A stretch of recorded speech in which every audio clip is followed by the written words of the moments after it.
naman natin na ang Thailand is a great country to work, lalong-lalo na para sa ating mga Pilipino. Thai people are friendly, amazing ang kanilang culture, at mura talaga ang cost of living nila dito. However, ang downside lang sa pag-work dito is yung mababang exchange rate. Meaning, kung gantong amount yung sinasahod mo dito, is parang same lang din sa atin sa Pilipinas. Kaya naman, marami sa mga kababayan natin dito ang nagsusumikap at gumagawa talaga ng paraan para kumita ng extra income like doing a side hustle or open a small business para suportahan ang kanilang pamilya sa Pilipinas. At ang number one side hustle na mostly ginagawa ng mga kababayan natin dito sa Thailand is ang pag-tutorial. Kasi nga mostly 'di ba Filipino teachers. So yung iba sa kanila, hinahire talaga sila ng mga parents ng estudyante nila like after class or every weekends like every Saturday or every Sunday. The more na marami kang tutorial, the more na marami kang kita, lalo na kapag science and math major ka. And usually yung rate nila sa ganun is 1,000 baht o 1,500 o baka mas malaki pa nga eh. So ang second side hustle na mostly ginagawa ng mga kababayan natin dito sa Thailand, kasama na ako doon, ay ang pagiging content creator. Alam ko marami na kayo nakikitang mga content creator dito sa Thailand dahil alam naman natin na nagbibigay talaga ito ng extra income, lalo na kapag alam mo yung ginagawa mo. Ang pangatlong side hustle naman na napansin ko ay ang pagluluto ng mga Filipino foods, mapaulam o mapa-dessert man yan.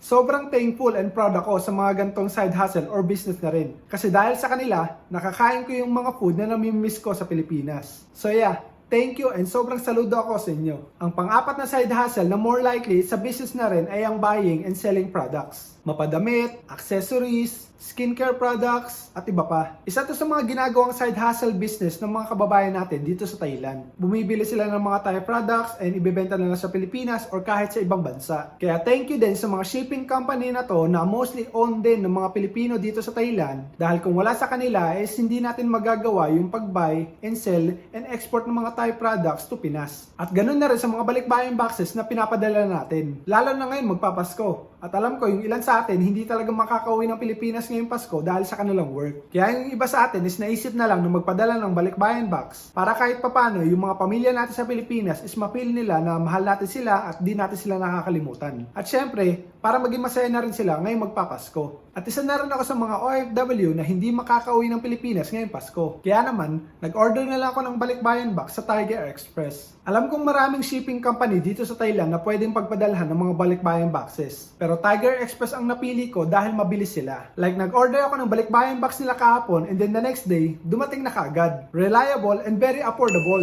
Lalo na ngayon kasi may balikbayan promotion sila na buy one get one free. Meron silang medium size for only 350 baht and meron din silang large size for only 4,000 baht. And para sa akin, since minsan lang naman ako magpadala ng balikbayan box, is pipiliin ko na yung large size. Kasi mag-a-add ka lang naman ng 250 baht eh. Para marami ka na rin mapadala sa family mo sa Pilipinas.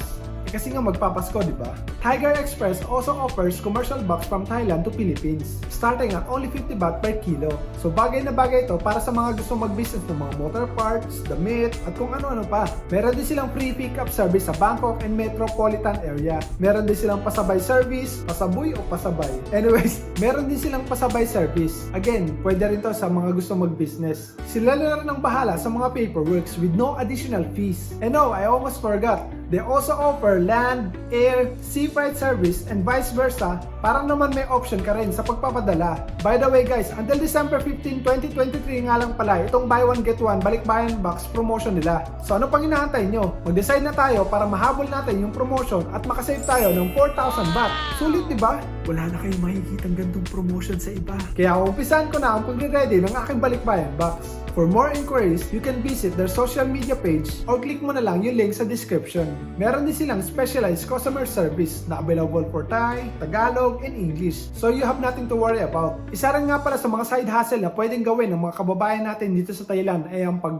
part-time musician, part-time singer, part-time model, part-time sa cafe, restaurant, hotel, at kung ano-ano pa. Basta madiskarte ka lang talaga. Lalo na iba sa atin na may 2 days off at lalong-lalo na rin sa mga teachers na may mga mahabang bakasyon. So yeah, sa lahat ng na-mention ko earlier, buy and sell talaga ang mostly na ginagawa ng mga Pilipino dito sa Thailand. Kaya kung ikaw, kung gusto mo rin mag-buy and sell dito sa Thailand and export sa Pilipinas, ang Tiger Express ang isa sa mga makakatulong sa iyo para matupad yun. At so yun na nga guys, thank you so much for watching and see you guys again on my next video. Sana may natutunan ka at kung meron, palike naman and subscribe na rin para sa marami pang video. So bye-bye! Ito na.